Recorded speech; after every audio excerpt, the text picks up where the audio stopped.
Era Gus Dur itu jatuh.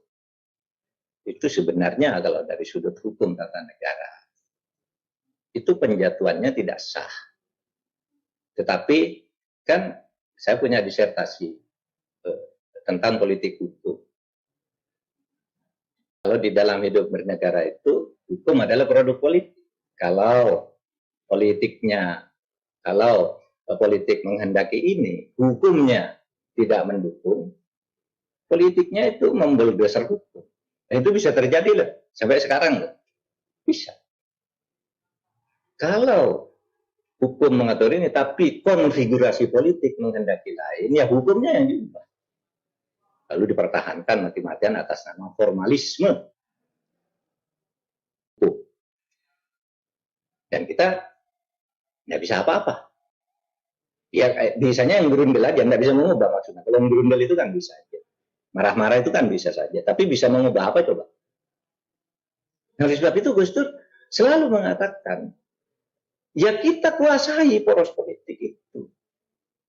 Agar bersih permainannya, demokrasinya yang bersih juga. Kita harus menuju ke sana pada saat yang panjang. Ini Gus Dur. Sehingga kalau saya katakan, gimana Gus Dur itu dinyatakan penjatuhannya tidak sah? Pada waktu itu, ketentuan untuk menjatuhkan presiden pada waktu itu, tahun 2000, itu adalah ketetapan MPR tahun 2001 ya, amandemen Undang-Undang Dasar belum selesai.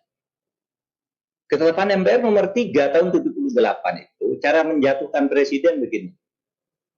Satu, apabila presiden benar-benar melanggar haluan negara, diberi memorandum 1 agar memperbaiki. Kalau masih benar-benar melanggar haluan negara, nanti coba dibaca, itu kan ada di Google, kalimat MPR nomor 3 tahun itu. Kalau masih benar-benar melanggar haluan negara, diberi memorandum 2 agar memperbaiki kebijakan. Kalau sudah memorandum 2 masih melanggar lagi, MPR melakukan sidang istimewa. MPR melakukan sidang istimewa untuk memberhentikan. Nah, coba penjatuhan Gus Dur dijatuhkan oleh sidang MPR melalui kasus yang berbeda antara memorandum 1, 2, dan 3. Memorandum 1 dan 2 itu isinya bahwa Presiden Abdurrahman Wahid patut diduga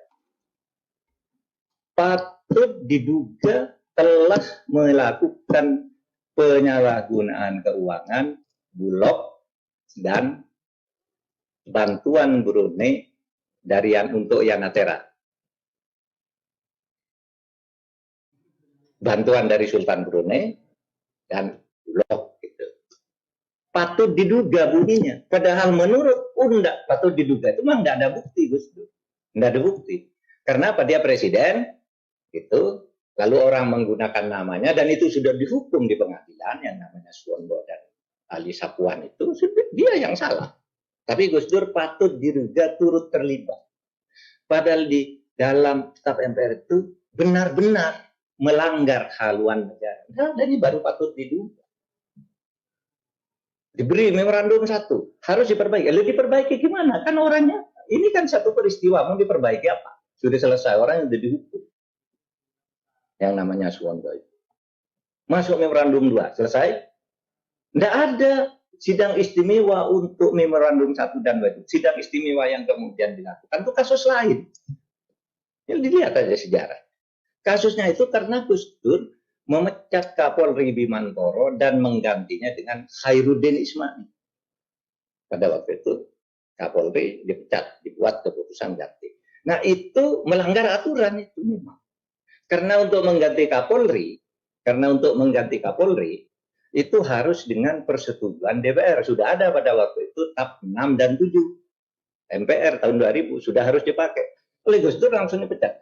Itu melanggar memang. Tetapi ini pelanggaran baru sehingga harus dimulai dari memorandum baru mestinya agar diperbaiki. Tapi langsung pada waktu itu pecat hari Jumat, lalu hari Minggu Pak Amin Rais bilang besok sidang karena Gus Dur telah melanggar haluan negara. Bukan lagi soal Bulog, nah itu sudah hilang tuh. Ceritanya udah hilang. Si Bahtiar Hamzah baru-baru ini sebagai ketua pansus Bulog itu menyatakan kita tuh sama Gus Dur waktu itu tidak ada itu agenda untuk menjatuhkan. Ini baru-baru ini Pak Bahtiar Hamzah kira-kira sebulan lalu lah ketika berceramah peringatan reformasi itu. Tidak ada kami katanya.